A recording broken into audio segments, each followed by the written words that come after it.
신형 BMW 5시리즈입니다. 523D 모델이고요. M 스포츠 패키지 모델이기 때문에 아이코닉 글로우가 적용이 되어 있죠.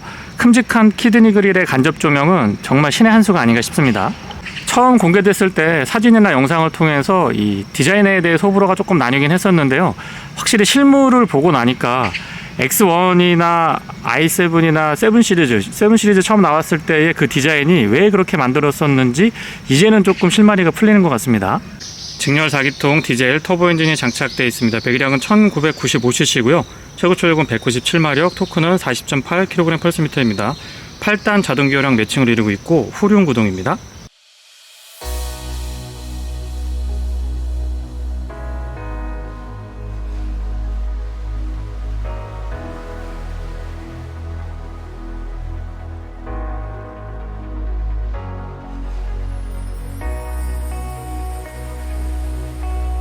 여전히 전장에 비해서는 휠베이스가 넉넉한 편인데요. 기존 모델들에 비해서 앞뒤 오버행, 특히 앞쪽 오버행이 극강으로 짧지는 않습니다.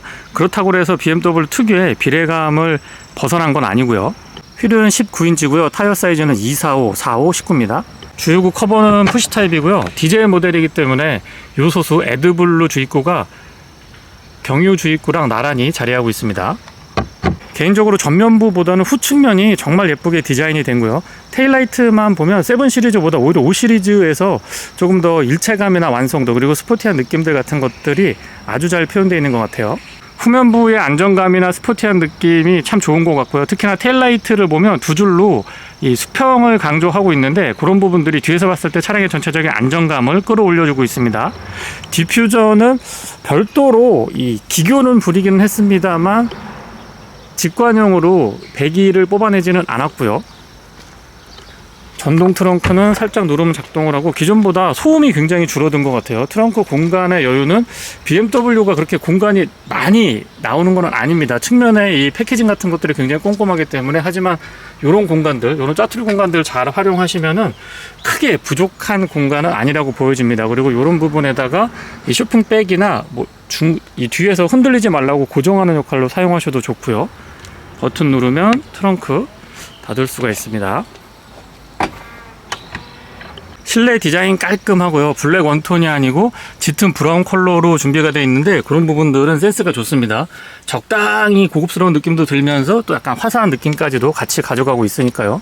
측면의 디자인 깔끔하고 이 도어 핸들 부분 디자인이 기존하고 좀 바뀌었죠. 시트 메모리는 2개까지 가능하고요. 윈도우 컨트롤은 올 오토 타입이고 맵 포켓 같은 것들도 적절하게 갖춰주고 있습니다. 레버 잡아당기면 전동 트렁크 오픈 가능하고 이 바람의 방향 같은 것들 조종하는 게 좀 특이하게 나와 있습니다. 여기서 0으로 하면 완전히 막히고요. 1로 하면 바람이 그대로 나오게 노출이 되고요. 조명 스위치가 좀 독특하게 구성이 되어 있죠. 시동은 버튼 타입입니다. 초기 시동 시에 직렬 4기통 디젤 엔진을 장착하고 있음에도 소음이나 진동, 특히 이 잔진동 같은 것들 처리가 상당히 좀 세련돼 있다라는 느낌을 받게 되고요. 방향 주시등 소리도 좀 들려드려보고 지금 AR 기능을 켜놔서 카메라로 앞쪽을 보여주고 있는데 실사랑 크게 차이가 없습니다. 화질이 굉장히 좋은 장점이 있고요. HUD는 크기 조금 안 잡히나요? 주변이 밝아서 HUD는 크기 적절하고 다양한 정보들을 효율적으로 잘 전달해주고 있습니다. 핸들 디자인 너무 예쁘고요. 특히 에어백 부분이 신의 한 수가 아닌가 싶습니다. 좌측에는 어댑티브 크루즈 컨트롤에 관련된 기능, 우측에는 인포테인먼트에 관련된 기능들 깔끔하게 정리되어 있고요. 패드 시프트도 사용하기 되게 편했던 것 같아요. 큼직하게 구성되어 있는 BMW의 이 커브드 디스플레이는 클러스터부터 AVM까지 일체감이 굉장히 좋습니다. 후진했을 때의 가이드라인 같은 것들 그리고 주변부를 보여주는 서라운드 뷰도 꼼꼼하게 잘 갖춰주고 있고요. 후진 보조 장치라고 해서 좁은 골목길 들어갔다가 뒤로 다시 돌아 나올 때 사용하시면 되게 유용하게 쓸 수가 있습니다. 그리고 기본 메뉴 구성이 좀 복잡하다고 이야기하시는 분들도 계신데 적응되면은 또 그렇게 복잡한 것만은 아니거든요. 그리고 이런 아이콘 같은 것들을 되게 직관적으로 잘 구성을 해놔서 사용할 때 그렇게 어려움을 많이 겪고 그러지는 않았습니다. 그리고 아래쪽으로는 정가운데에 터치 타입으로 되어 있는데요. 비상등 스위치 있고요. 인터랙션 바라고 해서 이 전체적인 그레인 같은 것들을 장식으로도 사용을 하고 이렇게 기능 면에서도 좀 보조 장치로 사용을 하고 있습니다.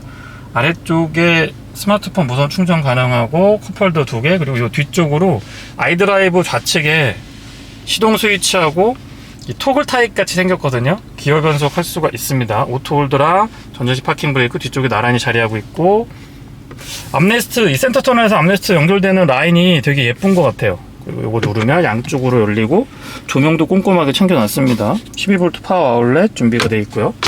조수석 수납은 여기서 버튼을 누르면 되는데요, 푹 떨어지지 않고 고급스럽게 천천히 내려옵니다. 안쪽에 카펫 같은 걸로 마무리 꼼꼼하고요. 천정으로 올라가는 재질도 신경 많이 썼고 클립이 되게 크죠, BMW는. 거울은 LED 조명 연동된 건 좋은데 조금 작은데 싶습니다. 파노라마 썬루프가 적용이 되어 있는데요, 오프는 안 되고 이 커튼만 닫을 수가 있는데 굉장히 크거든요. 그래서 닫는데도 한참 걸렸던 것 같아요. 실내등은 여기서 터치 타입으로 작동을 하고 모두 LED 구성입니다. 그리고 실내 거울은 테두리 부분이 얇고 투명하게 처리가 되어 있어서 실제보다 시야각이 좀 넓어 보이죠. 뒷좌석입니다. 유리 끝까지 깔끔하게 내려오고요. 디자인은 앞쪽하고 같습니다. 매포켓 크기 굉장히 좋죠. 가운데 턱이 조금 높은 편이기 때문에 성인 남성 3분이 앉으면 가운데 앉으시는 분은 다리가 그렇게 편하진 않을 것 같고요. 공간 좋고 등받이 각도도 나쁘지 않은데 헤드레스트는 조금만 더 컸으면 좋을 것 같다는 생각이 있습니다. ISO 픽스 같은 것들도 꼼꼼하고요. 이 끈 잡아당기면 암레스트 내려오고, 여기에 오픈 타입으로 컵홀더 2개 준비되어 있습니다. 승하차도 편리한 편이고, 가운데 에어벤트 준비되어 있고 USB C 타입으로 충전 단자 2개, 그리고 아래쪽에 수납이 있고요. 열선 스위치는 3단으로 조절됩니다. 브라켓 활용해서 테이블 같은 거 놓으실 수가 있고, 아이패드 거치대 같은 것도 연동이 되고, 여기도 USB-C 타입으로 충전 단자를 하나 갖춰놨네요. 최근에 나온 BMW의 디자인 같이 맥을 같이 하고 있는데요, 5 시리즈에 와서 조금 더 완숙미를 보여주는 그런 느낌이 좋습니다. 무엇보다 저는 스티어링 휠 너무 마음에 드는데요. 목길이나 이 국도가 아니면 도심의 구도심을 주행하더라도 차량 크기에 대한 부담이 크지는 않습니다. 실제 이 차가 작은 차는 아니거든요. 작은 차는 아닌데 실내에 딱 들어왔을 때의 느낌은 뭔가 나한테 딱 맞은 그 기성복이 아닌 맞춤형 정장을 입고 있는 그런 느낌을 주는데, 그런 부분에서는 BMW가 참 잘 해주고 있는 것 같습니다. 과속 방지턱 같은 거 넘어보면 되게 낭창낭창한 것 같아요. 과거에는 조금 하드한 느낌이 많이 남아 있었는데 최근에 들어오면서 쫀득하면서도 부드러우면서도 좀 쫀득한 쪽으로 많이 바뀌어 가고 있거든요. 그래서 그런 부분들은 국내 소비자분들한테도 많이 익숙하고 부담스럽지 않은 승차감이 될 거라고 예상을 해보고 있습니다. 신형 BMW가 출시되면서 5 시리즈가 출시되면서 이 외모 때문에 실내에서는 이견이 없었던 걸로 제가 기억을 하고 있고, 외관에서 보여지는 느낌들 때문에 조금 호불호가 나뉘긴 했었는데, 주변에 이제 많이 보일 거거든요. 뭐 시승 차량도 있고 각 매장에 다 차량이 배치됐기 때문에 꼭 한번 실제 모델을 보시면 제가 왜 이렇게 이야기하는지 금방 이해하실 수 있을 겁니다. 실주모를 보면 확실히 다르거든요. 스탑앤고의 이 반응 속도 같은 것들, 시동이 꺼졌다 켜졌다 꺼졌다 할 때의 그 잔진동이나 소음 같은 것들도 예전보다는 확실히 좀 세련되게 잘 잡아줍니다. 기준으로 도심 주행 연비가 13.5거든요.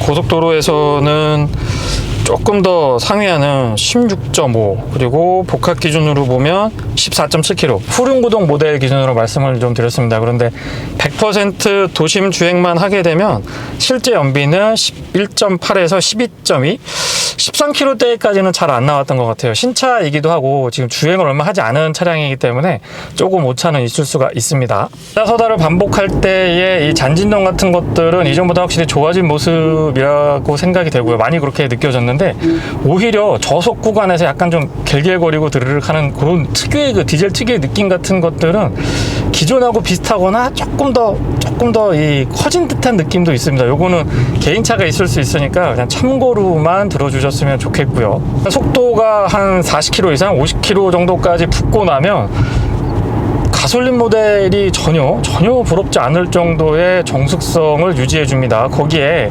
발끝에서 느껴지는 토크가 40인데 40 정도면 굉장히 좀 높은 편에 속하거든요. 두둑한 토크감 같은 것들이 전달이 돼서 운행에 대한 전반적인 만족도는 높은 수준을 유지하고 있고요. 옵션은 앞쪽에는 WC-본, 뒤쪽에는 멀티링크의 조합인데요. 확실히 이 맥퍼슨 스트랩보다는 WC-본 타입이 코너링에서 조금 더 날카롭고 기민한 움직임이 마음에 드는 것 같습니다. 호불호가 조금 나뉠 것 같긴 합니다만은 개인적으로는 굉장히 좀 선호하는 서스펜션 구조고요. 거기에 후륜 구동이 딱 이 맞물리니까 코너가 정말 재밌습니다. 운전에 그렇게 관심이 많이 없으신 분들도 이 BMW의 코너만큼은 인정하는 부분인데요. 왜 운전의 재미를 자꾸 이야기하는지, 속도를 조금 높여서 뭐 본격적인 와인딩에서 극단치까지 몰아붙일 그런 차량은 아니지만은 어쨌거나 일상에서 되게 재미있게 차량을 운행하실 수가 있습니다. 특히 코너링 굉장히 인상적이죠. 연비는 고속도로 기준으로 16.6km인데요. 그렇게 연비에 신경을 쓰지 않고 주행을 하더라도 18에서 19 정도는 어렵지 않게 확인할 수가 있었습니다. 사실 뭐 이 정도면 하이브리드 차량이 크게 생각이 안 날 정도의 굉장히 매력적인 연비인데요. 도심 주행도 도심 주행이지만 이 중장거리, 특히 장거리 주행이 많으신 분들, 고속도로나 국도 외곽에서 좀 많이 이동을 하시는 분들한테는 굉장히 좋은 선택지가 될 겁니다. 여전히 디젤 차량은 그런 부분에서 매력이 유효한 것 같아요. 풍경 같은 거 조금 급하게 가져가 봐도 이 틀어지지 않는 자세를 유지하는 그 BMW 특유의 맛이 있거든요. 그런 부분들은 확실히 BMW가 다른 브랜드에 비해서 우위를 점하고 있는 대표적인 부분이라고 생각을 합니다. 그리고 크루즈 컨트롤은 앞차와의 거리 조절 포함하고 있고요.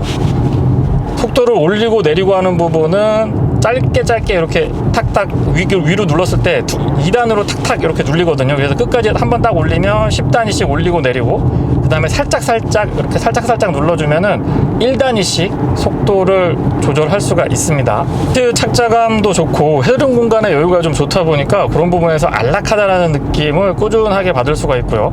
시야는 시트 포지션이 그렇게 높지 않은 차량임에도 불구하고 이렇게 좀 탁 트여 있다라는 느낌을 받게 됩니다.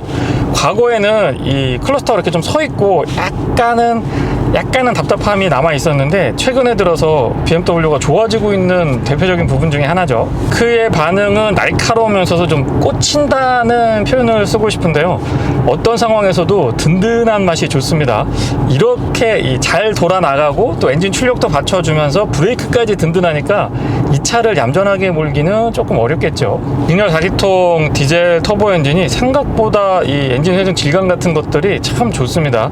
BMW에서 여러 차종에 다양하게 쓰였던 엔진인데, 글쎄요, 지금 하이브리드나 전기차 시대가 본격 도래하고 있는데 과연 현 시점에서 디젤을 선택하는 게 맞냐라는 의구심이 들 수밖에 없는데, 뭐 요소수 문제도 있고 환경오염 문제도 있고 여러 가지 고민을 하실 텐데, 개인적으로는 아직까지는 괜찮을 것 같습니다. 이 다음번에 시장의 판세가 어떻게 될지 모르겠습니다만, 현 시점으로 보면 이 정도까지는 디젤 차량 구입해도 나쁘진 않을 것 같아요. 소음하고 진동도 되게 잘 잡혀 있다라고 느껴지는데, 저는 처음에 이중접합 차원 유리인 줄 알았거든요. 근데 일반 유리입니다. 물론 유리가 조금 도톰하긴 합니다만은 일반 유리인데 이 패키징이 되게 치밀해요. 그래서 문을 열고 내릴 때 보면 이렇게 꽉 끼는 듯한, 뭐가 꽉 잡아주고 잘 맞아떨어지는 그런 느낌이 들었는데, 전체적으로 MVH에 대해서 신경을 굉장히 많이 썼다라는 걸 느낄 수가 있고요.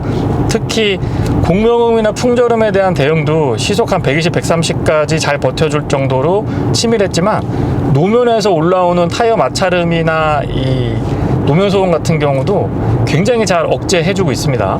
100km는 수동 8단으로 고정을 했을 때 1500rpm에서 구현이 됩니다.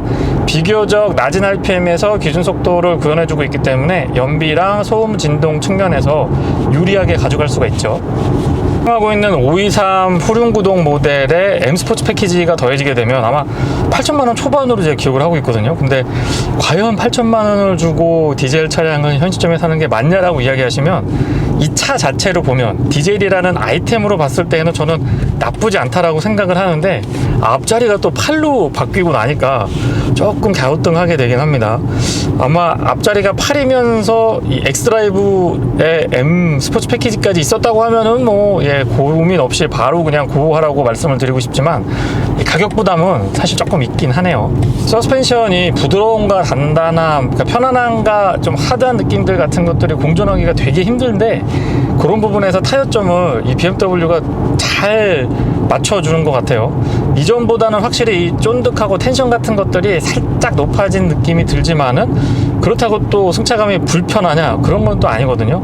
그러면서도 울렁울렁하고 이 롤하고 피칭 같은 것들은 아주 기가 막히게 잡아주고 있다 보니까 이런 부분에서의 만족도는 높을 수밖에 없습니다. 소소한 부분이긴 한데 자꾸 배터리를 교환하라고 메시지가 뜨는데 이 차량, 이 시승 차량만의 문제이기를 바라보고요. 혹시나 만약에 비슷한 증상이 다른 차량들에서 있다고 하면 이 부분은 브랜드 차원에서 조금 체크가 필요하지 않을까 싶은 생각도 있습니다. 턴할 때도 차선 그렇게 많이 사용하지는 않습니다. 두 차선 조금 더 넘어가는데 차량 크기에 비해서는 많은 차선을 차지하고 있지는 않고요. 안드로이드 오토, 애플 카플레이 무선으로 연동이 가능한데 이게 유선 연동을 할 때는 몰랐는데 막상 무선 한번 쓰고 나면 유선은 불편해서 못 쓸 것 같더라고요. 어쨌든 그런 부분들도 꼼꼼하게 BMW가 대응 잘 해주고 있습니다. 마이 모드에서 퍼스널, 스포츠, 이피션트 이렇게 세 가지 변경이 가능한데요. 530i나 i5 모델에서는 되게 극단적으로 이 드라이브 모드 간의 편차가 뚜렷했거든요. 근데 523i에서는 생각했던 것보다는 이 모드 간의 편차가 그렇게 많이 벌어지는 것 같지는 않습니다. 18V 마일드 하이브리드 시스템을 갖추고 있는데 드라마틱한 연비 상승보다는 지금처럼 이제 도심에서 신호대기 같은 거 할 때에 오토스탑앤고의 작동 소음이나 진동 부분에서 조금 더 유리한 것 같고, 물론 이제 배기가스 배출하는 부분에서도 친환경적인 부분은 분명할 것 같습니다만은 생각보다 그렇게 일반 이 기능이 없는 48V 마일드 하이브리드 시스템을 갖추고 있지 않은 일반 하이브리드 모델과 비교를 해서 드라마틱한 연비 상승은 아니었던 것 같아요. 연비는 있고 없고의 차이가 체감상 그렇게 크다라고 말씀드릴 수는 없습니다. 네, 이상 신형 5 시리즈 523D M 스포츠 패키지 시승기를 마치겠습니다. 고맙습니다.